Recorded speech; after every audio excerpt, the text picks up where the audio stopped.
கடந்த வகுப்புல நம்ம பார்த்தது, அதாவது நுண்ணின பொருளியல் ஒரு அறிமுகம் அப்படிங்கிற தலைப்புல 11ஆம் வகுப்புல நுண்ணின பொருளியல் அறிமுகம் என்ற ஒரு தலைப்புல நேற்று பார்த்ததுல என்னென்னலாம் பார்த்தோம் அப்படின்னு சொன்னா, பேரியல் பொருளாதாரம், பன்னாட்டு பொருளாதாரம், பொதுநிதி பொருளாதாரம் என்று பார்த்தோம், வளர்ச்சி பொருளாதாரம் மற்றும் சுகாதார பொருளாதாரம், அதோட சுற்றுச்சூழல் பொருளாதாரம். இது வரைக்கும் நேற்று பார்த்தோம்.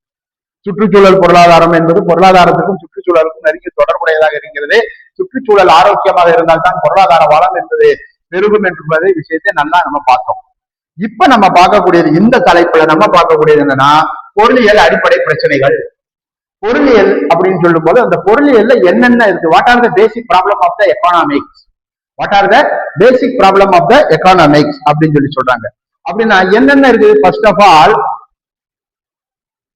விருப்பங்கள் எண்ணற்றவை அப்படின்னு சொல்றான். மனிதனுடைய விருப்பங்கள் எண்ணற்றவை. எண்ணற்றவைனா எண்ணிலடங்காதவை, அளவுக்கு அதிகமான அளவுல இருந்து கொண்டே இருக்கிறது அப்படிங்கிறான். அடுத்தது என்ன சொல்றாங்க? வளங்கள் பற்றாக்குறையானவை. வளங்கள் பற்றாக்குறையானவை என்று சொல்லுகிறார்கள். வளங்கள் ரொம்ப பற்றாக்குறையாக இருக்கிறது. இந்த வளங்கள் எப்படி கிடைக்குது? இலவசமாக கிடைப்பதான்னா இப்ப கிடைப்பதில்ல. விருப்பங்களின் தெரிவு பொருளியல், அதாவது பற்றாக்குறையான வளங்களை கொண்டு மக்கள் எவ்வாறு தங்களது விருப்பத்தை பூர்த்தி செய்கிறார்கள் என்பதை பற்றி கூறுவதுதான் இந்த அடிப்படை பிரச்சனைகளை நம்ம பார்க்கக்கூடிய தலைப்பு. அப்ப என்ன சொல்றாங்க? வளங்கள் என்று சொல்லக்கூடியது ஏராளமாகவும் தேவைகள் சிலவாகவும் இருந்தால் பொருளாதார பிரச்சனை வராது. வளங்கள் என்பது அதிகமாக இருந்து கொண்டு மக்களின் தேவைகள் குறைவாக இருந்து கொண்டிருந்தால் பொருளாதாரத்திலே பிரச்சனைகள் என்பது வராது. ஆனால் இத்தகைய சூழ்நிலை ஒருபோதும் இருந்தது இல்லை. அப்ப எப்படி? எப்போதும் வளங்கள் குறைவாகவும் நமது தேவை எப்போதும் வளங்கள் குறைவாகவும் நமது தேவை அளவுக்கு அதிகமாகவும் இருக்கிறது. எனவே எல்லா சமுதாயத்திலும் சில தெரிவுகளை மேற்கொள்ள வேண்டியுள்ளதாக இருக்கிறது. அப்ப இப்ப அடுத்த டாபிக் என்ன சொல்றாங்க? இப்ப சரி, வளங்கள் பற்றாக்குறையாக இருக்கிறது, மக்களின் தேவை அதிகமாக இருக்கிறது. அப்ப நாம என்ன செய்யணும்? பர்டிகுலரா திட்டமிடல் என்று சொல்லக்கூடியது வேண்டும். அப்ப என்ன திட்டமிடல்? முதல்ல ஒரு உற்பத்தியாளர் என்ன செய்யணும்னா, என்ன உற்பத்தி செய்வது, எவ்வளவு உற்பத்தி செய்வது, இந்த ரெண்டு விஷயம் அவருக்கு முதல்ல தெரிஞ்சிருக்க வேண்டும். எந்த பண்டங்களை உற்பத்தி செய்வது, என்ன உற்பத்தி செய்வதுங்கிறதுல எந்த பண்டங்களை உற்பத்தி செய்வது, எவ்வாறு உற்பத்தி செய்வது, யாருக்காக உற்பத்தி செய்வது, எங்கு உற்பத்தி செய்வது, எவ்வளவு உற்பத்தி செய்வது, இது ரொம்ப ரொம்ப முக்கியமாக இருக்கிறது. இது போன்ற வினாக்கள் எல்லா சமுதாயங்களிலும் எழுகின்றன. இவற்றிற்கிடையே உண்டான விடை சில முக்கியமான சிக்கலான முடிவுகளை சார்ந்து இருக்கிறது அப்படிங்கிறாங்க. எப்படி? உதாரணமாக உணவு, உடை, வீட்டு பொருட்கள் போன்றவற்றை அதிகம் உற்பத்தி செய்வதா? நல்லா கேட்டுக்கணும். உணவு, உடை, வீட்டு பொருட்கள், வீட்டுக்கு தேவையான பண்டங்கள் அதிகமான அளவுல உற்பத்தி செய்வதா அல்லது ஆடம்பர பண்டங்களை அதிகமாக உற்பத்தி செய்வதா என்பதை பற்றி சொல்கிறது. இரண்டாவது, விவசாய பொருட்கள் அதிகம் உற்பத்தி செய்வதா அல்லது தொழிற்சாலை பண்டங்கள் மற்றும் பணிகளை உற்பத்தி செய்வதா என்று சொல்லுகிறார்கள். எதை உற்பத்தி செய்ய வேண்டும் என்பதில் ஒரு வரைமுறை வகுக்க வேண்டும் என்று கூறுகிறார்கள். வளங்களை அதிகமாக கல்வி மற்றும் சுகாதாரத்திற்கு பயன்படுத்துவதா அல்லது வளங்களை அதிகமாக இராணுவ பணிகளுக்கு பயன்படுத்துவதா? இங்க இருக்கக்கூடிய இந்த ரிசோர்சஸ சுகாதார பணிகளுக்கும் கல்விக்கும் பயன்படுத்தணுமா இல்லது இராணுவத்துக்கு பயன்படுத்தணுமா என்பதை யோசிச்சு எதற்கு ஃபர்ஸ்ட் ப்ரிஃபரன்ஸ் கொடுக்கணும் அப்படின்னு சொல்லி யோசிச்சு செயல்பட வேண்டும் என்று சொல்லுகிறார்கள். நுகர்வு பண்டங்களை அதிகம் வைத்துக் கொள்வதா அல்லது முதலீட்டு பண்டங்களை அதிகம் வைத்துக் கொள்வதா? நுகர்வு பண்டம் அப்படின்னு சொல்லி சொன்னா திணிச்சு மக்கள் வாங்குற லெவல்ல இருக்கக்கூடியது வந்து நுகர்வு பண்டம். அதே சமயத்துல முதலீட்டு பண்டம் என்று சொல்ல முடியுது. இப்ப மிஷினரியா இருக்கலாம், அதுவும் பண்டம் தான். ஒரு கட்டடமாக இருக்கலாம், பொருளாதாரத்துல ஒரு கம்பெனிக்காக ஒரு கட்டடத்தை வாங்கி போட்டா இல்ல ஒரு இடத்த வாங்கி போட்டா இதெல்லாம் பண்டம் தான் பொருளாதாரத்துல வரும். இது முதலீட்டு பண்டம் என்று சொல்லக்கூடியது. இதை நாம் வைத்துக் கொள்வதா அல்லது நுகர்வு பண்டம் என்று சொல்லக்கூடிய மக்கள் வாங்கக்கூடிய அளவுக்கு இருக்கக்கூடிய பண்டங்களை தயாரித்து அதிகம் வைத்திருப்பதா என்று சொல்லணும். அடிப்படை கல்விக்கு அதிகம் செலவு செய்வதா அல்லது உயர்கல்விக்கு அதிகம் செலவு செய்வதா? இதுதான் ரொம்ப முக்கியம். என்ன உற்பத்தி செய்யணும், எவ்வளவு உற்பத்தி செய்யணும், எப்படி உற்பத்தி செய்யணும், இது ரொம்ப முக்கியமாக இருக்கிறது. இதுக்கு அடுத்து என்ன சொல்றாங்க? இதை எவ்வாறு உற்பத்தி செய்வது, இதுதான் என்ன, இதை எவ்வாறு உற்பத்தி செய்வது?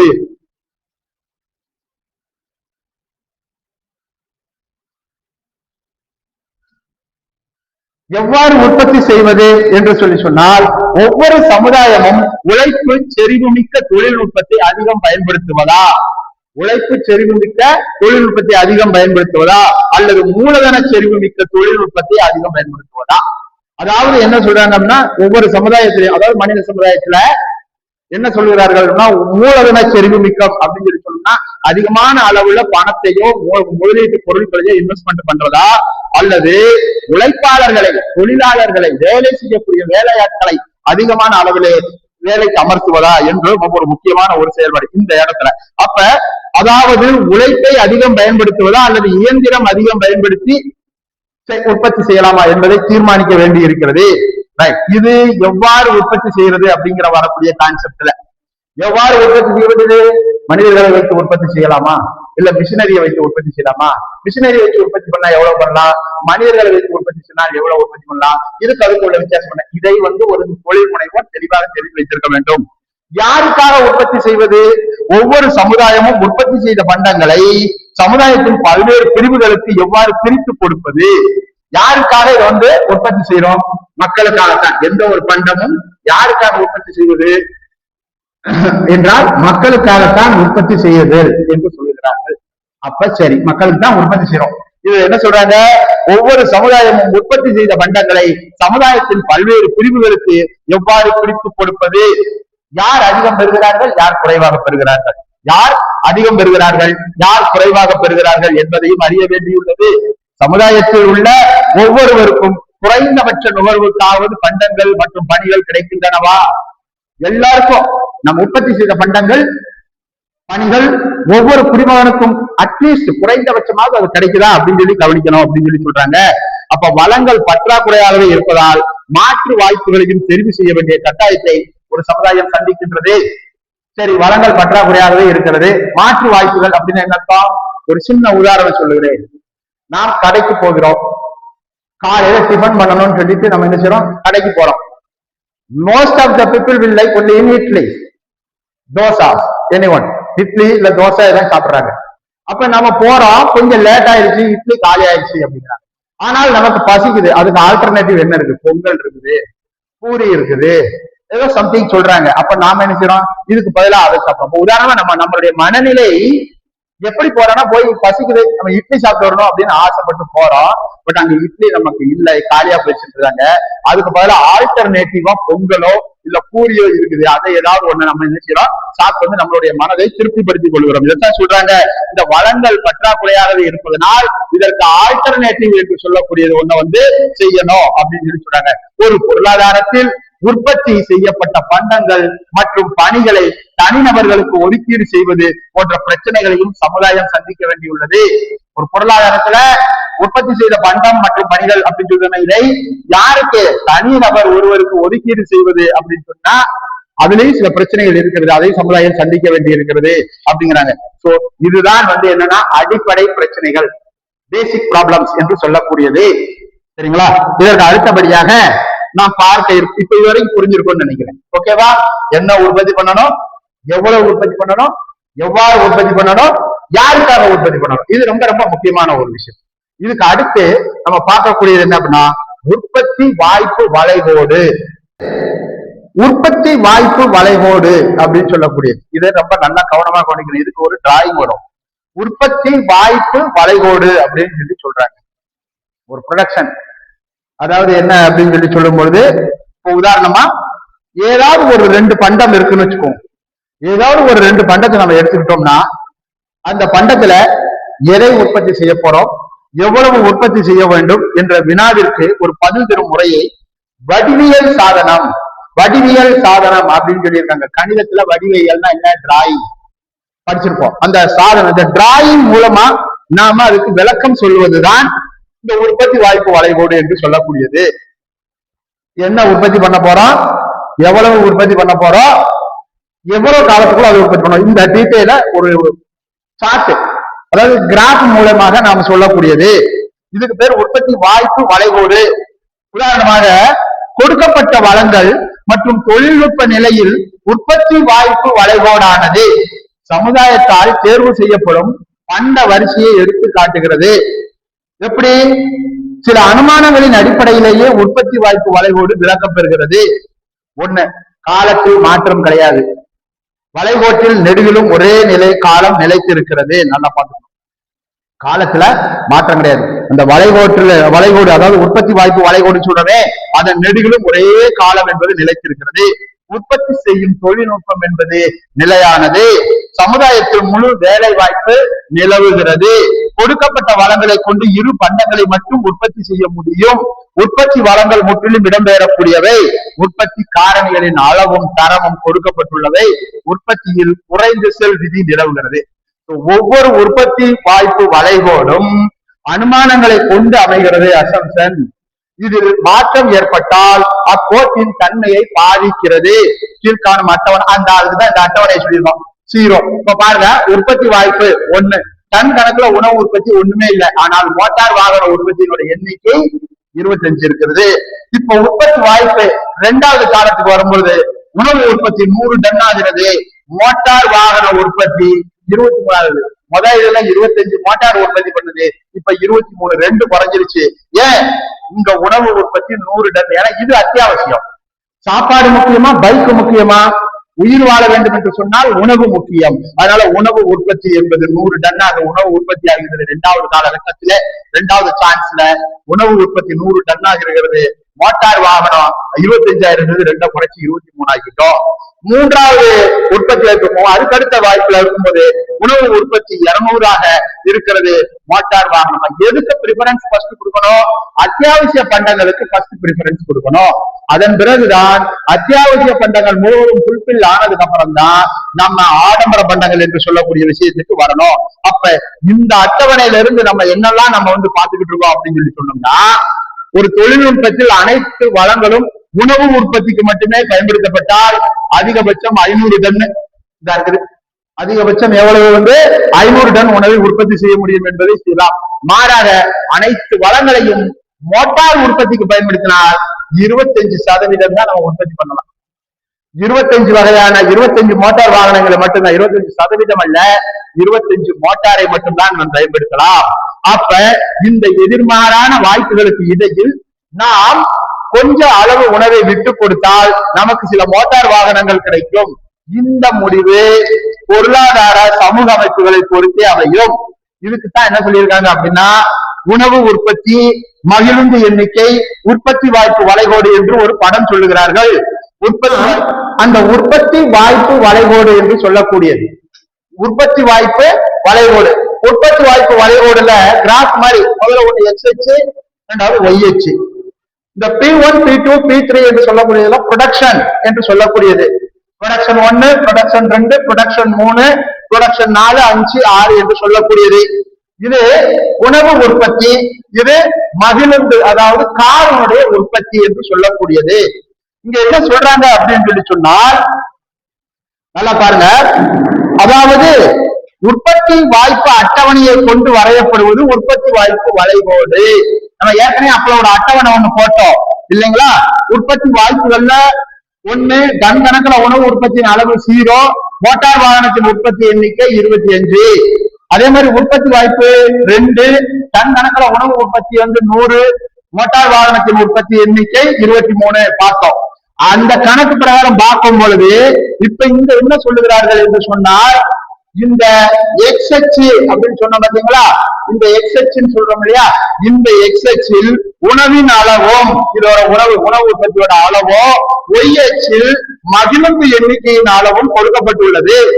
வெவ்வேறு வகையான 6 வகையான உற்பத்தி வாய்ப்புகள் 1, 2, 3, 4, 5, 6, அதாவது P1, P2, P3, P4, production 1, production 2, production 3, production 4, production 5 and also production 6 என்று சொல்லக்கூடிய 6 வகையான ஒரு ப்ரொடக்ஷன் உற்பத்தியை நாம் இங்கே சொல்லுகிறோம். அதுக்கப்புறம் P6 என்ற புள்ளிகளால் குறிப்பிடப்பட்டுள்ளது. இப்ப பாருங்க, உணவு உற்பத்தின்னு சொன்னோம். இந்த உணவு உற்பத்தியில் என்ன சொல்றாங்க, இருவேறு உற்பத்தி வாய்ப்பு அட்டவணைகளுக்கு இடையில், இருவேறு உற்பத்தி வாய்ப்பு அட்டவணைகளுக்கு இடையில் எண்ணிலடங்கா உற்பத்தி வாய்ப்புகள் இருக்கலாம். அளிக்கப்பட்ட வளங்களையும் தொழில்நுட்பத்தையும் கொண்டு ஒரு சமுதாயமோ அல்லது நிறுவனமோ உற்பத்தியை தேர்ந்தெடுக்க வேண்டிய வரை பாதையை P1 இலிருந்து P6 இதான் P1 நல்லா கேட்டுக்கணும். P1 இருந்து P6 வரைக்கும் இருக்கக்கூடியது. இந்த உற்பத்தி வாய்ப்பு வளைகோடு காட்டுகிறது. இந்த வளைகோட்டை தாண்டி வெளியே உள்ள, உதாரணமாக டி என்று சொல்லக்கூடிய ஒரு புள்ளி அப்படின்னு சொல்றாங்க. வெளியே உள்ள ஒரு புள்ளிகள் அடைய முடியாதவை. இப்ப இதத்தான் ப்ரொடக்ஷன் 1ல இருந்து ப்ரொடக்ஷன் 6 வரைக்கும் இதுக்குள்ளதான் நீ உணவு உற்பத்திகளை பண்ணுவது, மகிழ்ந்து எண்ணிக்கையா இருந்தாலும் சரி, உணவு உற்பத்தியா இருந்தாலும் சரி, இதுக்குள்ளதான் பண்ண முடியும். இதை தாண்டி போக முடியாது அப்படின்னு சொல்றாங்க. ஏன்னா சமுதாயத்தின் வளங்கள் பற்றாக்குறையாகவே இருக்கின்றன. சமுதாயத்தின் வளங்கள் பற்றாக்குறையாகவே இருக்கின்றன. உற்பத்தி வாய்ப்பு வளைகோட்டில் P7 என்ற புள்ளியை சமுதாயத்தால் அடைய முடியும். P6 வரைக்கும் நான் போட்டிருக்கேன். ப்ரொடக்ஷன் 6 வரைக்கும். ப்ரொடக்ஷன் 7 என்ற புள்ளியை சமுதாயத்தால் அடைய முடியும். ஆனால் அப்போது வளங்கள் முற்றிலுமாக பயன்படுத்தப்படாத நிலையில் இருக்கும். உதாரணமாக சமுதாயம் P4 என்னும் புள்ளியில் இருந்தால் மோட்டார் வாகனங்களின் உற்பத்தியை நிலைவர செய்து உணவு உற்பத்தியை அதிகரிக்கலாம். மோட்டார் வாகனத்தை நிலைவர செய்து உணவு உற்பத்தி என்ன செய்யலாம்? அதிகரித்துக் கொண்டே போகலாம். 500க்கு மேல இன்னும் அதிகரித்துக் கொண்டே போகலாம். அல்லது உணவு உற்பத்தியின் அளவை நிலைவர செய்து அப்படின்னு நிறுத்திட்டு மோட்டார் வாகனங்களின் உற்பத்தி அதிகரிக்கலாம். அல்லது ஒரே சமயத்தில் 2 உற்பத்தியை அதிகரிக்க முடியும். இப்ப உற்பத்தி வாய்ப்பு வளைகோடு மேல் நோக்கி அல்லது கீழ் நோக்கி இடம்பெறுவதற்கான காரணங்கள் போட்டிருக்கோம். உற்பத்தி வாய்ப்பு வளைகோடு மேல இருந்து கீழே ஓடி வருது அப்படின்னு சொல்றோம். இந்த இருக்குல்ல, இந்த உற்பத்தி வாய்ப்பு வளைகோடு மேல இருந்து கீழ் நோக்கி வருவதற்கு என்ன அப்படின்னா, எப்படி சொல்றாங்க? உற்பத்தி சாதனங்களின் அழிப்பில் ஏற்படும் மாற்றம், உற்பத்தி சாதனங்களின் அழிப்பில் ஏற்படும் மாற்றம் என்று சொல்லக்கூடியது. மற்றும் தொழில்நுட்ப நிலையில் ஏற்படும் மாற்றம். ஒரு உற்பத்தி பண்ணக்கூடிய பண்டத்தினுடைய அளவில் மாற்றம், தொழில்நுட்ப டெக்னாலஜியில ஏற்படக்கூடிய மாற்றம், இவற்றின் காரணமாக இந்த உற்பத்தி என்று சொல்லக்கூடியது மாற்றம் ஏற்படுகிறது. வளங்களின் அழிப்பு அதிகரிப்பதாலும் தொழில்நுட்ப மேம்பாட்டினாலும் காலப்போக்கில் பொருளாதாரத்தின் உற்பத்தி ஆற்றல் அதிகரிக்கலாம். நம்மளுடைய வளங்கள் அதிகரித்துக் கொண்டே போகிறது. தொழில்நுட்பம் இன்னும் மேலும் மேலும் டெக்னாலஜி வளர்ந்துகிட்டே இருக்குது அப்படின்னா இன்னும் உற்பத்தி என்பது அதிகமாக கூடும் அப்படின்னு சொல்றாங்க. இதனால் உற்பத்தி வாய்ப்பு வளைகோடு கீழே தரப்பட்டுள்ள, இந்த கீழே கொடுத்துக்க பார்த்தீங்களா, இந்த உற்பத்தி வாய்ப்பு வளைகோடு இதுதான். இந்த இடத்துல உற்பத்தி, இந்த ரெண்டும், இந்த உற்பத்தி வாய்ப்பு வளைகோடு கீழே தரப்பட்டுள்ள வரைபடத்தில் ஏ கீழே கொடுத்தா ஏ, இந்த கருவு A to E என்று சொல்லக்கூடியது. அதுக்கடுத்து ஏஇயில் இருந்து A1 E1 ஆக மேல் நோக்கி போகிறது. பண்டத்தின் தேவை அதிகரிக்கிறது. அப்ப இந்த பண்டம் அப்படின்னு சொல்லக்கூடியது அப்ப அதிகமா இருக்கு. அப்ப வாய்ப்புகளின் வளர்ச்சி, வளங்களின் வளர்ச்சி என்று சொல்லக்கூடியது அதிகரித்துக் கொண்டே வருகிறது. இவ்வாறு உற்பத்தி வாய்ப்பு வளைகோடு மேல் நோக்கி இடம்பெயர்தல் பொருளாதார வளர்ச்சியின் அடிப்படை அம்சம். நம்ம உற்பத்தி வாய்ப்பு வளைகோடு மேல் நோக்கி இருந்து கொண்டே இருந்தது என்று சொன்னால் நம்மளுடைய பொருளாதாரம் மேலும் மேலும் போயிருக்கு. உதாரணமாக அதுதான் நேற்று சொன்னேன், 100 பண்டம் என்று உற்பத்தி பண்ணுகிறோம். அந்த 100 பண்டமும் விற்பனை ஆயிடுச்சு. நாளைக்கு 120 பண்டம், அடுத்த 130, 140, 150 இருக்க கூட்டிக்கிட்டே போய்கொண்டே இருக்கிறோம். அப்ப பொருளாதாரம் வளர்ச்சி அடைகிறது, வியாபாரம் வளர்ச்சி அடைகிறது. உற்பத்தி வாய்ப்பு வளைகோட்டினுடைய பயன்கள் அப்படின்னு சொல்லும் பொழுது பல்வேறு ஆய்வுகளுக்கு உற்பத்தி வாய்ப்பு வளைகோடு என்னும் சாதனம் பயன்படுகிறது. அவற்றின் பிரபலமான சில விஷயங்கள் இங்கு விவாதிக்கப்பட்டுள்ளன. ஒண்ணு, தேர்ந்தெடுப்பின் பிரச்சனை. தேர்ந்தெடுப்பின் பிரச்சனை உற்பத்தி வாய்ப்பு வளைகோட்டினுடைய பயன்கள் அப்படின்னு சொன்னோம். அந்த பயன்கள்ல பல்வேறு ஆய்வுகளுக்கு உற்பத்தி வாய்ப்பு வளைகோடு என்னும் சாதனம் பயன்படுகிறது. பல்வேறு விதமான பல்வேறு ஆய்வுகளுக்கு உற்பத்தி வாய்ப்பு வளைகோடு ரொம்ப உதவிகரமாக இருக்கிறது. இவற்றுல சில விஷயங்களை மட்டும் ரொம்ப பிரபலமான, ரொம்ப பிரசித்தி பெற்ற சில விஷயங்கள் மட்டும். ஒண்ணு, தேர்ந்தெடுப்பின் பிரச்சனை. 2, பற்றாக்குறை என்னும் கருத்து. 3, மைய சிக்கல்களுக்கான தீர்வு. தேர்ந்தெடுப்பின் பிரச்சனை, எதை தேர்ந்தெடுக்குங்கிறது பிரச்சனை நிறைய இருக்குது. வளங்கள் பற்றாக்குறையாகவும் தேவைகள் எண்ணற்றவையாகவும் இருப்பதால் அதிக வருவாய் உள்ள குழுக்களுக்கும் குறைந்த வருவாய் உள்ள குழுக்களுக்கும் இடையே வளங்களை பங்கிடுதலில் சிக்கல்கள் ஏற்படலாம். அதிக வருவாய் உள்ள குழுக்கள் என்னதான் அதிகமா சம்பாதிக்கிற மக்கள்களுக்கும் கொஞ்சம் குறைவாக சம்பாதிக்கக்கூடிய மக்கள்களுக்குமே இருக்கக்கூடிய சிக்கல்கள் இருக்கிறது. வெவ்வேறு நிலையில் இருக்கிற குடிமக்களுக்கு இடையே பண்டங்களை பங்கிடுதலிலும் சிக்கல்கள் ஏற்படலாம். உற்பத்தி வாய்ப்பு வளைகோட்டில் பல இணைப்புகள், நம்ம ஏற்கனவே பார்த்தோம் இல்லையா, அந்த உற்பத்தி வாய்ப்பு வளைகோட்டில் பல இணைப்புகள் உள்ளதால் தெரிவு சார்ந்த பிரச்சனைகள் எழாது. அதுக்கடுத்து என்ன சொல்றாங்க, பற்றாக்குறை எனும் கருத்து அப்படின்னு சொல்றோம். உற்பத்தி வாய்ப்பு வளைகோட்டின் உதவியுடன் பற்றாக்குறை எனும் கருத்தை விளக்கலாம். எந்த ஒரு சமுதாயமும் குறிப்பிட்ட அளவிலான வளங்களை மட்டுமே பெற்றிருப்பதால் இருக்கிற தொழில்நுட்பத்தின் உதவியுடன் ஒரு குறிப்பிட்ட அளவிலேயே உற்பத்தி செய்ய முடியும். என்ன நம்மகிட்ட இருக்கக்கூடிய டெக்னாலஜி ஒரு உற்பத்தி செய்வதற்கு உண்டான நம்மளுடைய தொழில்நுட்பத்துக்கு உண்டான டெக்னாலஜியை வச்சு அந்த அவற்றின் மூலமாக ஒரு குறிப்பிட்ட அளவுல தான் நாம என்ன செய்ய முடியும், உற்பத்தி செய்ய முடியும் அப்படிங்கறத நம்ம தெரியும். பொருளாதார பற்றாக்குறையே வாழ்வின் யதார்த்த நிலை. இதுதான் உண்மை. நான் டே டு டே லைஃப்ல இன்றைய காலகட்டத்துல நாளுக்கு நாள் மக்கள் தொகை பெருக்கம் அதிகரித்துக் கொண்டே போகிறது. அது மட்டுமல்ல, மக்களின் தேவையும் அதிகரித்துக் கொண்டே போகிறது. வளங்கள் பற்றாக்குறையாக இருக்கிறது. அதனால என்ன ஆகுது, இது யதார்த்தமா நடக்கக்கூடிய நிகழ்வு. வளங்களின் பற்றாக்குறையினால் ஏற்படும் சிரமங்களை உற்பத்தி வாய்ப்பு வளைகோடு பிரதிபலிக்கிறது. அப்புறம் போட்டோம் இல்லையா, அந்த நம்மளுடைய வளங்களினுடைய பற்றாக்குறையினால் என்ன ஆகுது அப்படின்னு சொல்லி சொன்னா உற்பத்தி வாய்ப்பு வளைகோடு அதை பத்தி சொல்லுது. அடுத்தது மைய சிக்கல்களுக்கான தீர்வு. இந்த மைய சிக்கல்கள் அப்படின்னா பொருளாதாரத்தின் மையமான சிக்கல்களுக்கு உற்பத்தி வாய்ப்பு வளைகோட்டின் மூலம் விளக்கம் அளிக்க முடியும். நம்ம பார்த்தோம் இல்லையா, P1 P2 P3 உற்பத்தி வாய்ப்பு வளைகோடுன்னு சொல்லி போட்டோம் இல்லையா. ப்ரொடக்ஷன் 1, ப்ரொடக்ஷன் 2, ப்ரொடக்ஷன் 3 அப்படின்னு சொல்லியாது. எதை எவ்வளவு உற்பத்தி செய்வது, அதான் அப்பல நான் சொன்னேன். காரை உற்பத்தி பண்ணணுமா, உணவு உற்பத்தி பண்ணணுமா? அப்ப காரை குறைத்துக் கொண்டு மக்கள் தொகை பெருக்கத்தின் காரணமாக உணவு தானிய உற்பத்தியை பெருக்க வேண்டும் என்று சொல்லுகிறார்கள். எதை எவ்வளவு உற்பத்தி செய்வது என்ற பிரச்சனைக்கான தீர்வு உற்பத்தி வாய்ப்பு வளைகோட்டின் எந்த பகுதியை தேர்ந்தெடுப்பது என்ற முடிவில் அடங்கி உள்ளது. உற்பத்தி வாய்ப்பு வளைகோட்டின் உட்பகுதியில் உள்ள ஏதேனும் புள்ளி தேர்ந்தெடுக்கப்பட்டிருந்தால், நல்லா கவனிக்கணும், இந்த உற்பத்தி வாய்ப்பு வளைகோடுன்னு சொன்னோம் இல்லையா, அதுல ஏதாவது ஒரு பகுதி தேர்ந்தெடுக்கப்பட்ட ஒரு புள்ளி அது எந்த பொருளாதாரம் திறனற்ற உற்பத்தி முறையையும் திறனற்ற வளங்களின் தொகுப்பினையும் கொண்டுள்ளது என்பதை எடுத்து காட்டுகின்றது என்று சொல்லுகிறார்கள். இதுதான் நமக்கு இந்த சிக்கலுக்கு இந்த நான் சொன்னேன் இல்லையா, இந்த டயக்ராம் அதை வச்சுதான் இந்த தீர்வு காண முடியும் என்று சொல்லுகிறார்கள். சோ அப்ப பொருளாதாரத்தை பொறுத்த வரைக்கும் நுண்ணுண பொருளியல் ஒரு அறிமுகம் என்று சொல்லக்கூடியதுல இதுதான் முக்கியமான சில செய்திகள் அப்படின்னு சொல்லி சொல்றோம். இதுக்கு அடுத்து உற்பத்தி வாய்ப்பு வளைகோட்டினுடைய பயன்கள் அப்படின்னு சொன்னோம். அந்த பயன்கள்ல பல்வேறு ஆய்வுகளுக்கு உற்பத்தி வாய்ப்பு வளைகோடு என்னும் சாதனம் பயன்படுகிறது. பல்வேறு விதமான பல்வேறு ஆய்வுகளுக்கு உற்பத்தி வாய்ப்பு வளைகோடு ரொம்ப உதவிகரமாக இருக்கிறது.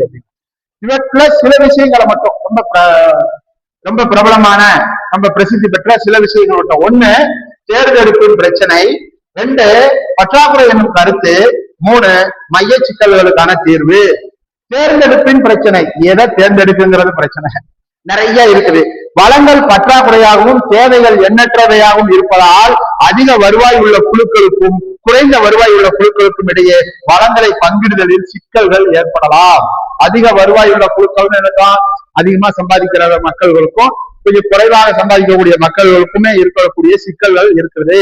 வெவ்வேறு நிலையில் இருக்கிற குடிமக்களுக்கு இடையே பண்டங்களை பங்கிடுதலிலும் சிக்கல்கள் ஏற்படலாம். உற்பத்தி வாய்ப்பு வளைகோட்டில் பல இணைப்புகள், நம்ம ஏற்கனவே பார்த்தோம் இல்லையா, அந்த உற்பத்தி வாய்ப்பு வளைகோட்டில் பல இணைப்புகள் உள்ளதால் தெரிவு சார்ந்த பிரச்சனைகள் எழாது. அதுக்கடுத்து என்ன சொல்றாங்க, பற்றாக்குறை எனும் கருத்து அப்படின்னு சொல்றோம். உற்பத்தி வாய்ப்பு வளைகோட்டின் உதவியுடன் பற்றாக்குறை எனும் கருத்தை விளக்கலாம். எந்த ஒரு சமுதாயமும் குறிப்பிட்ட அளவிலான வளங்களை மட்டுமே பெற்றிருப்பதால் இருக்கிற தொழில்நுட்பத்தின் உதவியுடன் ஒரு குறிப்பிட்ட அளவிலேயே உற்பத்தி செய்ய முடியும். என்ன நம்மகிட்ட இருக்கக்கூடிய டெக்னாலஜி ஒரு உற்பத்தி செய்வதற்கு உண்டான நம்மளுடைய தொழில்நுட்பத்துக்கு உண்டான டெக்னாலஜியை வச்சு அவற்றின் மூலமாக ஒரு குறிப்பிட்ட அளவுல தான் நாம என்ன செய்ய முடியும், உற்பத்தி செய்ய முடியும் அப்படிங்கறத நம்ம தெரியும். பொருளாதார பற்றாக்குறையே வாழ்வின் யதார்த்த நிலை. இதுதான் உண்மை. நான் டே டு டே லைஃப்ல இன்றைய காலகட்டத்துல நாளுக்கு நாள் மக்கள் தொகை பெருக்கம் அதிகரித்துக் கொண்டே போகிறது. அது மட்டுமல்ல, மக்களின் தேவையும் அதிகரித்துக் கொண்டே போகிறது. வளங்கள் பற்றாக்குறையாக இருக்கிறது. அதனால என்ன ஆகுது, இது யதார்த்தமா நடக்கக்கூடிய நிகழ்வு. வளங்களின் பற்றாக்குறையினால் ஏற்படும் சிரமங்களை உற்பத்தி வாய்ப்பு வளைகோடு பிரதிபலிக்கிறது. அப்புறம் போட்டோம் இல்லையா, அந்த நம்மளுடைய வளங்களினுடைய பற்றாக்குறையினால் என்ன ஆகுது அப்படின்னு சொல்லி சொன்னா உற்பத்தி வாய்ப்பு வளைகோடு அதை பத்தி சொல்லுது. அடுத்தது மைய சிக்கல்களுக்கான தீர்வு. இந்த மைய சிக்கல்கள் அப்படின்னா பொருளாதாரத்தின் மையமான சிக்கல்களுக்கு உற்பத்தி வாய்ப்பு வளைகோட்டின் மூலம் விளக்கம் அளிக்க முடியும். நம்ம பார்த்தோம் இல்லையா, P1 P2 P3 உற்பத்தி வாய்ப்பு வளைகோடுன்னு சொல்லி போட்டோம் இல்லையா. ப்ரொடக்ஷன் 1, ப்ரொடக்ஷன் 2, ப்ரொடக்ஷன் 3 அப்படின்னு சொல்லியாது. எதை எவ்வளவு உற்பத்தி செய்வது, அதான் அப்பல நான் சொன்னேன். காரை உற்பத்தி பண்ணணுமா, உணவு உற்பத்தி பண்ணணுமா?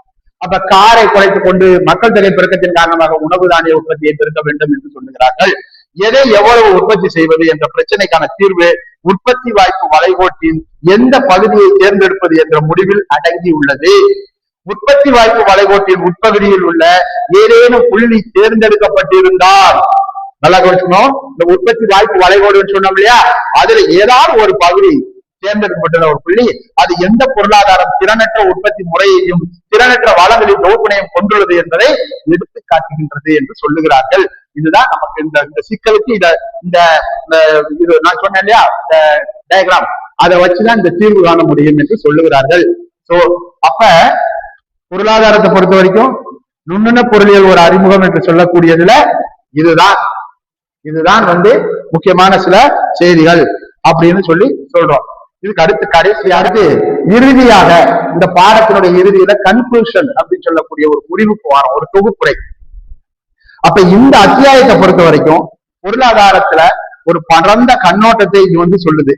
செல்வத்தை பற்றி சொல்லுகிறது, நலத்தை பற்றி சொல்லுகிறது, பற்றாக்குறையை பற்றி சொல்லுகிறது, உற்பத்தி வளர்ச்சி போன்ற பொது பண்புகளை உடைய இலக்கணங்களை தந்து பொருளாதாரம் சார்ந்த அத்தியாவசியமான கேள்விகளையும் இது எழுப்பியுள்ளது.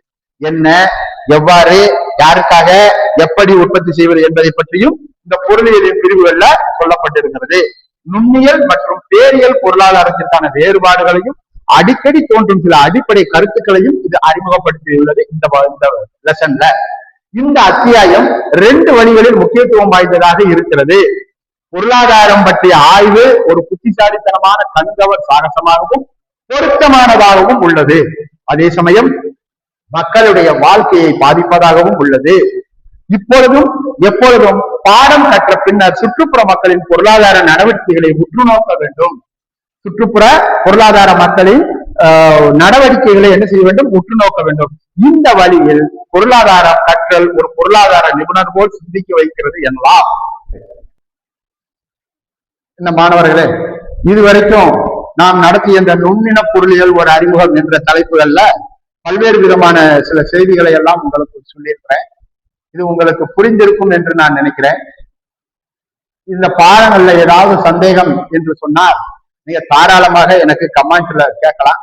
அதுக்கு நான் விளக்கம் அளிக்க தயாராக இருக்கிறேன். இதுவரைக்கும் நடத்தின பாடங்கள்ல எந்த பகுதியில உங்களுக்கு சந்தேகம் என்று சொன்னால் நீங்க கமெண்ட்ல எனக்கு சொல்லலாம். அதுவரை உங்களிடமிருந்து விடைபெறுவது உங்கள் ஆசிரியர் திரு பொன்ராம். நன்றி.